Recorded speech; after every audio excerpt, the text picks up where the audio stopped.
জনগণ অনেকেই আমার কাছে জানতে চেয়েছে হোমিওপ্যাথিতে সার্জারি আছে কি না। আসলে হোমিওপ্যাথিতে কোনো সার্জারি দরকার হয় না। কারণ হোমিওপ্যাথি কোনো অঙ্গ ফেলে দেওয়ার পক্ষে না।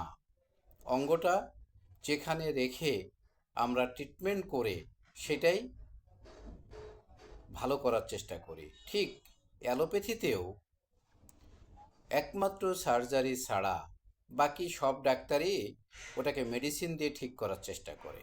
ইউনানিতেও মেডিসিন দিয়ে ঠিক করার চেষ্টা করে এবং আয়ুর্বেদিতেও মেডিসিন দিয়ে ঠিক করার চেষ্টা করে। কিন্তু একমাত্র সার্জিক্যাল ডিপার্টমেন্টটাই ওনারা সার্জারি করে যদি অঙ্গ ছেদন করার প্রয়োজনীয়তা মনে করে তখন ওনারা অঙ্গটা ছেদন করে রোগী বাঁচানোর চেষ্টা করে। তার মানে সার্জারি হলো লাস্ট স্টেপ। কোনো মেডিসিনেই কাজ হচ্ছে না, সেটা অ্যালোপ্যাথি, হোমিও, ইউনানি, আয়ুর্বেদিক যেটাই হোক না কেন, সবাই আমরা মেডিসিন দিয়ে আগে চেষ্টা করি। তো যখন মেডিসিন দিয়ে কাজ না হয় তখনই আসলে সার্জিক্যালে যে ওটা অপারেশন করে কোনোটা বাদ দিয়ে কোনোটা রেখে বাড়তি অংশটুকু কেটে ফেলে ঠিক করা হয়।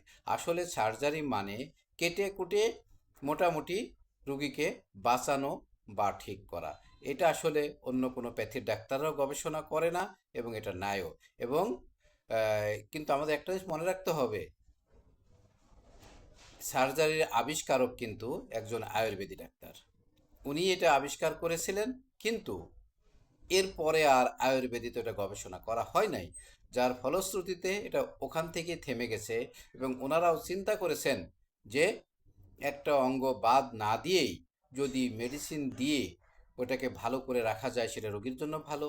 অন্যান্য সব প্যাথি একই চেষ্টা করেছেন, কিন্তু এমন কিছু জায়গা আছে যেটা আসলে রাখতে গেলে রোগী মারা যাবে। সেই সব ক্ষেত্রগুলিতেই সার্জিক্যালের যে অঙ্গটা বাদ দিয়ে রোগীকে বাঁচানোর চেষ্টা করা হয়। কিন্তু এটা তার মানে এই না যে সব প্যাথিতেই সার্জারি করতে হবে।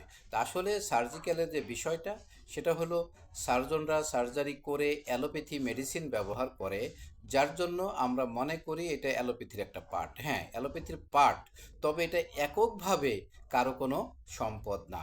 সার্জিক্যাল বিষয়টা সম্পূর্ণ একটা আলাদা ডিপার্টমেন্ট। আশা করি বুঝতে পেরেছেন। আসসালামু আলাইকুম।